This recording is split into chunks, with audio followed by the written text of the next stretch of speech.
Hi, I'm Rich Manley, and I'm the next guest on Screen and Beyond.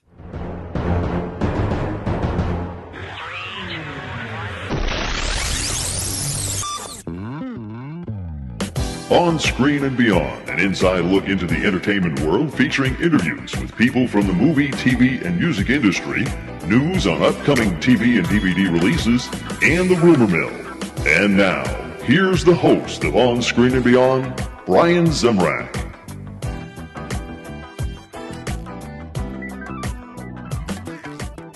Here we go again. This is episode 738 of On Screen and Beyond. I'm your host, Brian Zemrak, and this is the show that brings you a celebrity guest each week from the movie, TV, or music industry, as well as keeping you updated on what is coming your way as far as remakes, sequels, prequels, upcoming new movies, TV and movie DVD releases, and the rumor mill. Joining us today on Screen and Beyond is Rich Manley, who is the host and star of the Tubi series Culture Shock, which is it's a mixture of magic, Indiana Jones, and a whole lot more.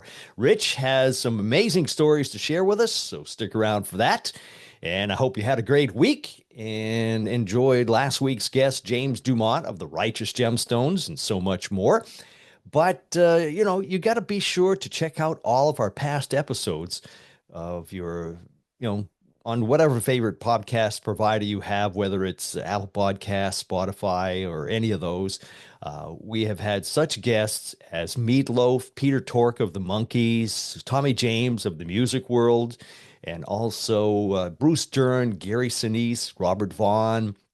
It just goes on and on. People from the movie and TV and music industry, with over the 700 fascinating guests that you'll enjoy. So be sure to check that out. And also check us out on YouTube, as now, beginning in the new year, this year, we started doing video versions of the show. And also I'm going to be releasing some of our past episodes. Now, I, of course, have been doing videos, Zooms, with people for a while, and I'm going to release some of those, even though they weren't officially video versions at that time, but I do have them in my backlog here, and I'm going to turn around and release those eventually. So keep checking out on YouTube as we keep releasing those. So, you'll be able to see those. And of course, I hope you follow On Screen and Beyond on the socials and share our posts when I release them, so your friends can enjoy each and every episode of all the fascinating guests we've had here over the past 18 years. And I've got some interesting news for you. Last week, an auction of TV and movie memorabilia took place, and Linda Carter's Wonder Woman costume, from the old TV show back in the 70s and 80s, whatever it was, her costume went for $130,000. But it did include the bracelets, so I guess, it must have been a bargain. Also, her lasso of truth went for $32,500, and her knee-high boots sold for $52,000. That's quite a price tag on those. Those aren't cheap. And Alan Alda from MASH, of course, he was Benjamin Hawkeye Pierce on the show. His surgical scrubs and his mask from MASH went for $26,000. No wonder medical costs are so high. And if you missed it and you were looking for a new front door, well, the front door to the bar Cheers, with the Cheers logo on it, went for a measly $162,500. Those tariffs are going to get you every time. Well, all right, that's it. This week, we have our summer movie preview, so get ready for that. Rich Manley from the Tubi series Culture Shock is coming up in a moment. But right now, it's time for remakes, sequels, and prequels coming our way this summer on Screen and Beyond. Please hang up and try again. Remake, sequels, and prequels coming our way this summer. It looks like on May 23rd, Lilo and Stitch, the live-action remake of the animated hit, will be arriving. Also on May 23rd, Mission Impossible, The Final Reckoning hits theaters.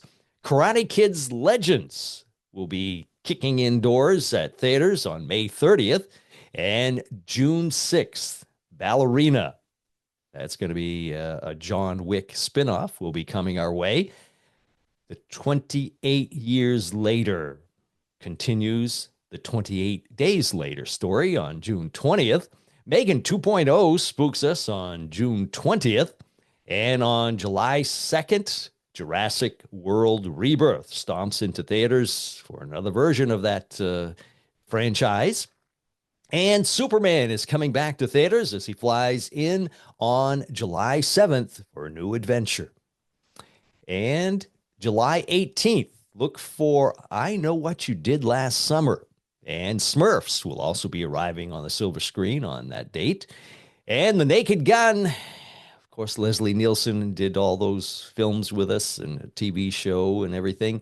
And he's passed on. So Liam Neeson is taking over as Frank Drebin. And that returns on August 1st.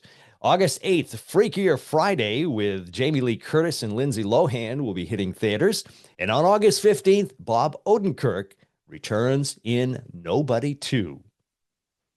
That is it for remakes, sequels, and prequels coming our way in theaters this summer. Coming up next on Screen and Beyond, what's coming our way as far as upcoming new movies that aren't remakes or sequels or prequels? That's next, right here on Screen and Beyond. Upcoming new movies, it looks like Elio brings a new animated adventure from Disney Pixar on June 20th. June 27th, Brad Pitt races onto the big screen in F1. And July 18th, Joaquin Phoenix, Pedro Pascal, Emma Stone, and Austin Butler star in Eddington. And that is it for upcoming new movies in theaters coming this summer. And next on Screen and Beyond, it's movies and TV on DVD and streaming.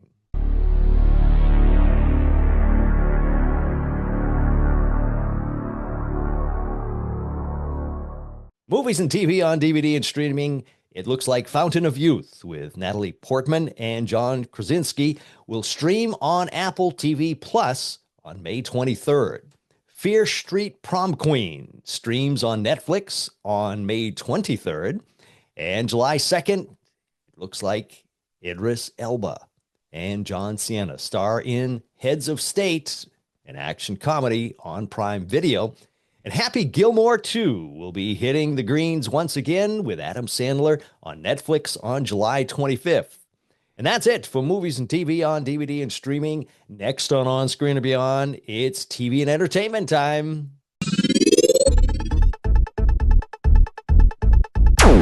TV and entertainment time. Kerry Washington says Wisteria Lane, a reimaging of Desperate Housewives, is in development. And FBI Most Wanted and FBI International, both canceled, have finished filming for their final episodes. And it looks like Charlie Scalise, known for his roles on The Sopranos and The Wire, has passed at the age of 85. And that's it for TV and entertainment time. Up next, Rich Manley of Culture Shock, next right here on Screen and Beyond.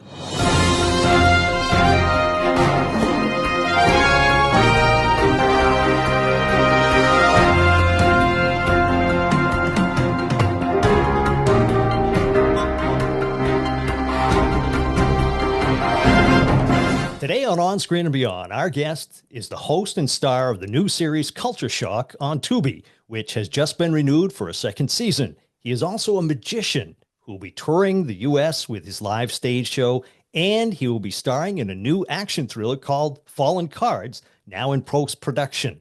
It's Rich Manley. Rich, welcome to On Screen and Beyond. Hi, thank you for having me. It's a pleasure to be here. Yeah, it's nice to have you here. And first off, before we get into too much, I want you to give our audience an idea of what Culture Shock is about, because it's so much. There's so much in it. Yes. So basically, Culture Shock started as a labor of love. It really started with my grandfather. My grandfather was a magician when he was coming up through medical school. And it was really interesting because in the 40s, they taught medical students sleight of hand to be better with their finger dexterity. So that's when he learned magic. And a lot of the conferences he would go to and the countries he'd visit, particularly remote regions, he was trying to study their medicinal practices. And he went to places like the Amazon, to Tibet, China. He was all over. But he found that using magic and performing magic for these communities was essentially a way to bridge the cultures. And they would teach him a lot more after he broke that ice with magic. And so he would come back home, and I remember as a kid, it was like 10 years old, I'd sneak into his study, and it was like this Indiana Jones museum of all these things he found. And I always wanted to be like him. And he showed me my first card trick that day, and it was like a card vanish, something it was very difficult to do with small hands. And I was hooked on magic, and I was hooked on adventure. And so, flash forward to today, I created the show Culture Shock after visiting Egypt. And after I went to Egypt, it was my first trip, and that was many, many years ago. I went with a travel buddy of mine, James Houston, who's actually in Culture Shock. And we both came to this same kind of epiphany when we were there. I was in Egypt in Khan el Khalili in this bazaar, and I told James I wanted to find some trinkets to bring home because I loved Egypt. But I also wanted to do a little test. I wanted to do some magic for some people there. So there was this older gentleman. Nobody was buying anything. And I went up to him and I took one of these scarab beetles. It's these small little amulets that are a sign of protection in their culture, in ancient Egypt specifically. And I said, do you mind if I show you something? And he just kind of, didn't really expect much. And I took this beetle and I made it disappear, and it appeared on his shoulder. And he looked, and his eyes just blew up, and he just couldn't believe what he had seen. And soon enough, 50, probably close to 100, the whole bazaar was packed with people pushing their way to see more. They wanted to see me do magic.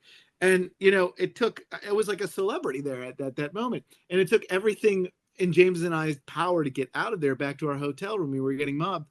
And we sat down and we said, this magic really has this power to bring people together. And that's the moment we realized that this could be a great show. So we started developing ideas of places to go and communities we could visit and really present their culture and what they're about and what they could potentially be losing due to modern advances and preserving that tradition. And that's really what Culture Shock's about. It's about the adventure to these regions. It's about preserving and understanding and learning about culture. And it's about magic. Yeah, I got a few things I got to mention in what you just said. Yeah. First off, let's take, for example, the card trick that you show how to do in the first episode. You mentioned about the disappearing card. Yes. Okay. I can't do that. I have tried. I love magic. I mean, I look all sloppy and but I mean, when you do it, it's like it's really disappearing. Yeah. It was don't worry, you don't feel bad, because I was exactly like you and most people when I was 10, and it was worse because my hands were so small. That was the trick he taught me. And I just couldn't for the life of me hide a card behind my hand. And it was so hard to do. But he said to me, like with anything great or with any great skill, it just takes patience and practice.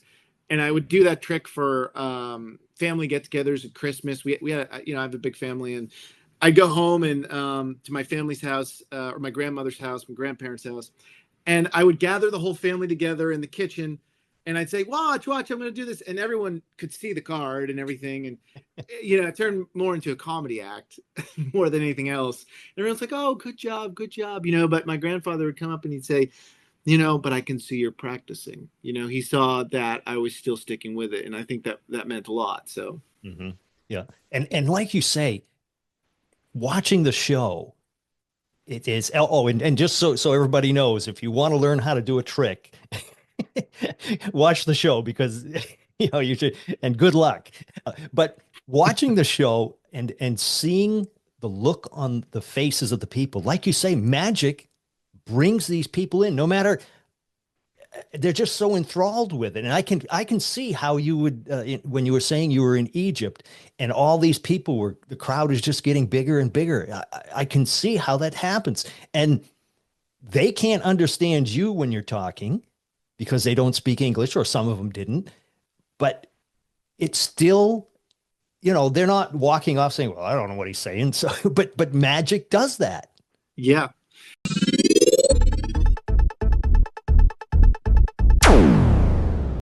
Hey, this is Ted Nugent, and I'm on Screen and Beyond. God bless America. It wasn't all. Now, it was a fantastic experience, and it does bring people together. But there are those moments, particularly there was an instance in Egypt where it was my first travel. It was my first international travel, and I've gone through many different experiences. There is one episode that actually captures one of these experiences, but in Egypt specifically, and we never filmed this moment, but I was in Luxor Temple, and it was that's Old Kingdom Thebes in ancient Egypt, and it's a very prominent place that a lot of tourists go. And so I was there with James, and I was looking at the murals and the hieroglyphics on the wall, and I said, I've studied ancient Egypt. I've been very fascinated by the ancient Egyptians, so I can read this. And I said, just take out the camera we have. I just want to film it. And we filmed that moment of me explaining what was on the walls in this temple. And we had, which was really crazy, we had one of the curators step in front of the camera and say, turn it off, turn it off. He was extremely angry, and we didn't understand. So I said, okay, all right, let's put the camera away, and we start leaving. But as we start leaving, we start noticing out of the corner of our eyes. And mind you, James Houston is a fugitive recovery agent. He's from Virginia, but he was a bounty hunter. So he's very much intuitive, and he knows when people are watching him. So we're stepping out of the temple, and we see people just behind pillars taking snapshots of us in flip phones. Then we continue to walk further to the gate. When we leave, we are confronted by about 20 guards pointing AK-47s at us. And so we said, what just happened? And this being my first travel, I said to myself, okay, and I was a little bit naive. I said, look, it just must be a ruse. They're not going to take us to jail. We're American tourists. They can't, it would be bad why would they take us to jail? And James just looked at me and he said, do not say a word, because he knew at that moment that I obviously was a little bit too overzealous. He's like, this is a serious situation. So they took us in and sat me down in this dark room, and I started to get scared, and the inspector came forward. It was like a movie. I felt like I was Indiana Jones at that point, and I was robbing the Luxor Temple of some hidden secret. And I sat down, and I remember the inspector looking at me, talking, and there were some guards he was talking with. James was next to me, and he pulled James aside. He talked to James. James came back, and he said, Rich, this is a lot more serious than you think. They want to put you in jail because it was a felony what you did. You cannot impersonate an Egyptologist in Egypt. And I said, well, no, we were just trying to do this for our own home videos, just because I was excited about Egypt. And he said, well, that's not the way they see it. They believe that you were impersonating an Egyptologist and you were explaining what the mural represented, which you can't do. So we didn't realize that. I start getting, scared at this moment. And the inspector comes out and he says, we want to see the camera. We want to see the camera. Now, this is where the real Indiana Jones, I guess, esque skills came into play, especially the magic. Because James, he whispered to me, he said, Rich, get the card out of the camera, out of the corner of his mouth. And I said, oh, okay. I said, I got it. So James said, I'll distract him. So they were talking, and I pulled a little sleight of hand, got the camera pulled out and said, okay, here it is. They didn't find any footage. And he said, so you weren't recording? And I said, no, we weren't recording. So I didn't want to go to jail. And he said, okay, fine. If you pay us $300, you can go. And James and I looked at each other and were like, well, this was the first moment we started to see how things kind of ran over there, and it was very prevalent whenever we were in a taxi cab or wherever we went. Everyone was like, this. And we had noticed that it was very much, okay, you have to pay your way to get through this. But that changed. It did change when I did the magic, because when I did magic, I had a couple of individuals come up to me saying, are you sure you're not Egyptian? you're not from here because you have magic. You're magic, and they believe that their people are very powerful. They're magical in a way, Hmm. descendants of ancient Egyptians, which is the birthplace of supernatural energy and magic. So they would say that to me, and they viewed us very differently. They weren't holding out their hand anymore and saying, "Oh, you have to pay us for this, this is this." They were welcoming us into their homes, and that was a real big turning moment of, wow, we could go to jail, and how magic, in essence, literally saved, I wouldn't say saved our lives, but saved us a lot of hassle and trouble. Yeah. So, yeah, Jeez. Wow. That's, I didn't realize. yeah, I actually, I was planning a trip to Egypt just last year to get, but then things got kind of iffy over there. So I, I kind of said, yeah, well, we better not go. But yes. I didn't realize it was that, I'll stick with the tour group. When you go off and do your own thing, it's always a little, and that's what we do. We get into the real depths of it, because I always tell anybody I go with, whether it's a fixer, whether it's a guide group, I say, I want to see the real country. Hmm. I don't want to see the tourist spots. I want to go to the villages most people don't go to, the places most people don't go to, because I want to experience the true culture. You know. Yeah. Yeah. Wow. And on the TV show, Hmm. Culture Shock, that everybody should take a look at, because it's a, very interesting, and the things that you go through it. I got to wonder sometimes. So are you a little crazy? I mean, the cliff you're climbing, and the whitewater rafting, and forget about the snake. I don't even want to mention about that one. I Yeah. mean, geez, you're doing some wild things there. Yeah, it's the truth is, and these are things I don't mention too often, but there are certain fears that I have, and one of the fears used to always be heights. And I'm afraid of spiders. That is shown in the show too, because I'm Hmm. very concerned about anything to do with spiders, especially in the jungles. And so I learned to be a climber. I mean, my grandfather climbed. My grandfather actually climbed the Matterhorn back in the day with wooden pilettes and just mountaineer, like leather boots. They weren't mountaineers boots as you would know them today. Hmm. And so I had learned all that from him. And rock climbing really helped me kind of conquer that fear of heights. And so that's kind of why I do a lot of what I do.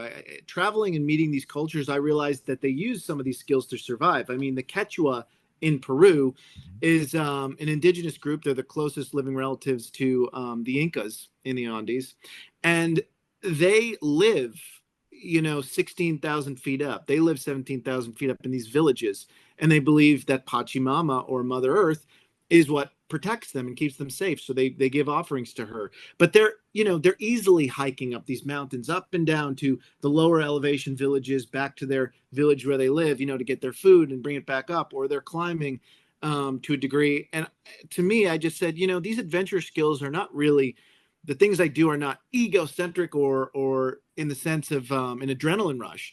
They really are ways for me to connect with people in the past, because climbing, even in ancient Japan, they used to climb waterfalls to get to villages. It's just a skill that people used to have that we no longer need. And navigating through whitewater rapids, another skill that we used to have.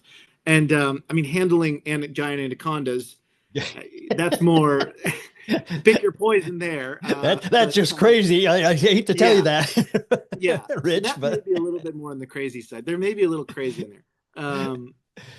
But it is a very interesting experience to come face to face with, nature in that way, both in the mountains and in the jungles, and specifically in the wildlife. But there is something with wildlife too. When you stay calm and you're patient, anyone who's afraid of snakes or spiders like me, if you do remain, like in the show, I am calm with this snake as I'm handling it. It's a giant anaconda. yeah, it's not a little snake. It's It's a a big snake. Yeah, yeah, and but remaining calm, the animal knows that you're calm, and it knows it's not going to attack you. Although in the show, it does actually try to bite me. Uh, Yes. so You were lunch. I hate to tell you, yeah, Rich, I but know. you were lunch for him. Yes, yeah. Jeez. Yeah. Now, had you ever dealt with snakes before? Yeah, I used to be. I grew up in Massachusetts, and we didn't grow up in the city. It was more the suburbs, and so I had always been around gardener snakes and smaller snakes, and I guess I was that weird kid who would see one and pick it up and be like, "Oh, here it is! I've got the snake! I've got it!" I used to work at a golf course and grounds crew, and back in Massachusetts, and a lot of the guys back then, I was in my teens, and they'd all play pranks on each other. And I remember one time I actually found a gardener snake, and the groundskeeper who was he was actually responsible for fertilizing all the soil, and he had these bags full of seeds, and I just and they were in like trash cans, so I just put a little gardener snake in there, and when he opened it up, I remember him screaming, yelling out, "Oh my God, there's this the snake," and he's like, "It's you, Rich. I know it's you. You're the only one that would hold a snake." Um, but it was during that time we were all playing pranks on each other, but I never had any problems with snakes. Yeah. Well, I hate to tell you, Rich, but was not a garter snake that No, that you had out in there. I mean, it would no. take 1,000 or more of those to be what was out there. That thing was huge, and it Yes. just went off slowly. I mean, it was, Yeah. yeah, Yeah. boy. The way to actually move them is if you pat them on their backside, they actually begin to move, and they understand that they need to get out of the way. So it's just a gentle kind of push, Yeah, I just a noticed light that's what you push were on their doing. bodies, Yeah. and they move. Hmm. And we actually had to physically move it and pick it up. And it took myself and two other individuals to pick it up. It was a big snake, so I had the tail end. There was another individual at the middle, and then the head, because you have to keep your hands on the head, and we have to actually move it out of the way, because there were one of the big things, and we're very conscious of, is that there's logging that goes on in the Amazon. There's all these things that affect the wildlife. So if a snake like that is in a trail, it's susceptible to any kind of, potential threat, by loggers or anything else that's coming through that trail. So we wanted to move that snake out of the way and get it out of the path so that it could be, back into safety and Mm. and get cover. I mean, they are scary creatures to some people, but they are still living beings, and I think it's also important to understand that as well. So. Hey, this is Mark Cuban, and if you love television like I love television, you have to listen to On Screen and Beyond. Yeah, yeah, and like I say, that your show is so much. It's not just magic. It's not just exploring. It's the like you mentioned, that the climate change and just the world around us. It's everything. It's so interesting to see that, and the Yeah. way, like I say, the little kids. I noticed especially when the little kids. I mean, they were just staring at you and watching every little move you made. Mm-hmm. I have no idea how you do some of that stuff that you did, the magic stuff. The thing ending up in I don't know what kind of sandwich it was. You mentioned what it was, but I don't remember what it was. But the card's In the inside the empanada. same. Okay, Yeah, yeah, inside that empanada. Yeah. it's. I mean, just incredible the things you do. Now, does your shifting gears over to your live stage show that you're doing? Mm-hmm. Do you do all sleight of hand, or do you do bigger, stage stuff, like David Copperfield or any of those guys? Yeah, so it is a combination. It's an intimate venue, so the stage shows is through it's called Wiggle Room, and basically the concept of these wiggle rooms, and that's the overall brand of these shows that are touring shows throughout the U.S. at residencies, and they're smaller, intimate venues. So ideally, there's people, maybe 50 people in a venue, maybe 60, 75, but it's smaller. It's smaller people, smaller groups. Mm-hmm. And so to do bigger illusions takes a stage, and these are more intimate venues. So I do have effects that I do that are bigger, but also there's the sleight of hand. And a lot of the stories I'm telling on stage are recounting the things that I experienced when I travel. For instance, in Sri Lanka, there was a shaman, and the Veda people in Sri Lanka are the first inhabitants of the island. They believe that it was the Demon's Island back in the golden age of exploration.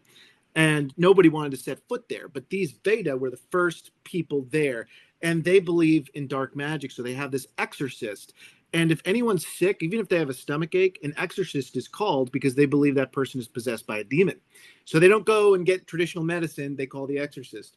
And there's a particular point in the show where I mentioned how I visited this exorcist, and he told me that he just did an exorcism where a girl swallowed 50 needles. Ooh. And I said, wait a minute. So this young girl swallowed 50 needles. And I was like, okay. And how does that work out? Because this seems like it's extremely dangerous. And they believe that by swallowing these needles, they're exhuming the demons. So what they do is they'd have the girl swallow the demons, then they'd remove them, and those needles would be representative of the demons coming out. And I said there was 50 of them because they couldn't get that one demon out. So they had to keep having her swallow these needles that he did, a magical ritual on, and then they would pull them out. So that being said, then I tell the audience, we have 50 needles right here. And just like I learned that story, I want you to pick one of these needles, and then I begin to swallow the needle and go through the routine. So these are things that I perform on stage of phenomenal experiences that I've had in my travels, and then I'm showing the audience what I've seen and explaining it. So that's basically what the show is about. It's this interactive experience of storytelling, and then having people coming up and getting to experiencing it firsthand. Wow. Now, what about this movie? I mean, you are incredibly busy here. What about the movie that you've got coming out? So the movie, this has been, another labor of love. I've been working on this. I actually wrote the movie, and we have a whole production team here in Los Angeles. It's very akin to Mad Max. Me having an adventure background, I also do a lot of stunts. I mean, they just go hand in hand, and I had studied martial arts my whole life.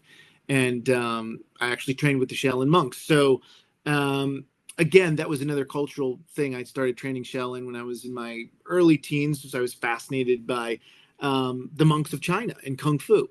And so this movie really is representative of that action and showcasing the martial arts and the Kung Fu with a storyline that is very similar to Mad Max in a post-apocalyptic world. And the main character happens to be a magician. So he's a magician that's a kind of a reluctant hero. He doesn't want to save this broken world, but at the same time, it's that, that same message that magic has the ability to kind of save people in a way and bring people back to our humanity. And remember that there are some things to, marvel over, and wonderment is a very powerful thing. And so those are the devices within the story of this movie. Yeah, I was going to ask you if you somehow worked magician into the movie, and you answered that. So yes, yeah. Now, okay, the Culture Shock people can go to Tubi for that. Yes. Where can they get? Is there any place, the website, socials, whatever, where people can find out where you're going to be performing, and also on the movie, where and when that will be coming out? Yes. So my website is expeditionrich.com. And on Expedition Rich, there's all this information on when I'll perform at what venue. Coming up now in Hollywood, I'll be performing in Hollywood at the Lowe's Hotel. So I'll be having a residency there. Information on when that's going to happen will be on, again, www.expeditionrich.com. And I will also showcase all of that on my Instagram socials, which is Rich C. Manley. That's my Instagram handle. So I'm always up to date on all of that. And if anyone wants any more information on the show, the actual TV show, Culture Shock, they can go to cultureshockmagic.com. And when the movie comes out, that will definitely be also listed on Expedition Rich and my Instagram. Great. Now, as far as Culture Shock, it's been renewed for a second season, I understand. Yes. So can you give us a sort of a hint about what locales you're going to be in, where you're going to be going? Yes. So the second season, there was a hint and a tease at more adventure in the last episode. And that really is what we are going to explore in the second season, is more adventure. And that being said, we have some 6,000 meter ascents, mountaineering ascents that are going to happen in Bolivia, where we'll meet some individuals there who they're called cholitas, and they're actually women that wear these dresses and they climb 8,000 or 6,000 meter peaks in these traditional garbs. And it's absolutely amazing. So this will be one of the episodes. Another episode we're going to have will be in Alaska, and Madagascar is on the list, as well as Mongolia and Tanzania. That's just the short list, but we're going to have a lot of other locations. Gee, that's incredible. I mean, the traveling you're doing is now of all the places you've been, is there one that's your favorite? Let's see. It's so hard to say, because everything has its own flavor. I would say truly, I loved Ethiopia. There was something about going to Ethiopia that just had this magic to it. It has the highlands in Tigray, which are full of these 5th century rock cut churches, and you have to climb up these mountains, and then the churches are cut into the rocks, and it's this absolutely beautiful, peaceful place. And then you have the lower elevation, you have all of the communities and tribes in Omo Valley, and you can just see all this rich culture. So I think experiencing that culture in Omo, and then going to the mountains and seeing these rock cut churches was just absolutely phenomenal. It's just a very beautiful country. Yeah, the most amazing place I've seen, I've gone to Chichen Itza. That was something to see.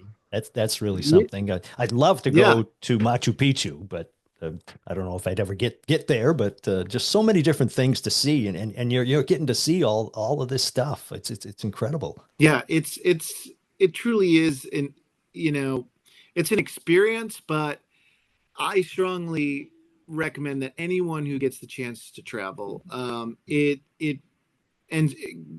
I suggest everyone talks to the people that they visit. I mean, the cultural experience is not just, seeing everything, but meeting people and connecting with them. In some ways, it connects us with our origin, where we came from, because we are in this modern world. And I think going back and seeing some of these people in and around Machu Picchu or in Africa, and talking with them, it really gives us more of a sense of where we started, and it's very humbling. It's a very humbling experience. Yeah.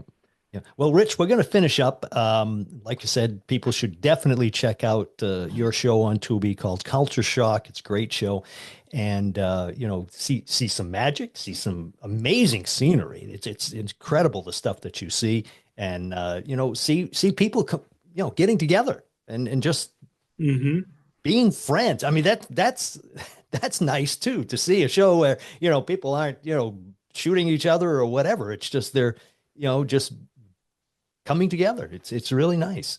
So, but final question. Yeah. When you sit back and relax, and that's a foolish thing to say to you, but when you do sit back and relax, what's your favorite TV shows now and of the past, and what's your favorite movies now and of the past? TV shows and movies that you enjoy, whether it was when you were a kid or now. It's interesting. I would have to say, I'll go backwards. So I'll say now. I watch a lot of. I'm very much into art. I love cinematography. I love filmmaking. I am watching. It's kind of probably in left field, but I am watching The Last of Us now. I find it a great show on HBO. And one of the movies that has always stuck with me is The Last Samurai with Tom Cruise. There's something about that movie that always stuck with me, and the beauty of Japan and the way it was shot. I loved that movie. And as a kid, Indiana Jones, I watched a lot of Spielberg movies. I loved Indiana Jones. I had always wanted, I feel like every explorer says they always want to be Indiana Jones. I mean, I think that's the cliche thing to say. So yeah, I guess I have to say that, but that is true. I always wanted to be Indiana Jones. And, as I grew older, I started to learn that archaeology is a little bit less adventurous. So I learned all I could about, culture and history, and then I applied it with the adventures that I do. Just amazing to see the things that you've been doing. And I thank you so much for taking the time to join with us and share your all the things that you're doing and everything. And I thank you so much for joining us, Rich. Well, thank you so much for having me. It was a pleasure. And I hope everyone loves the show and gets out there and travels.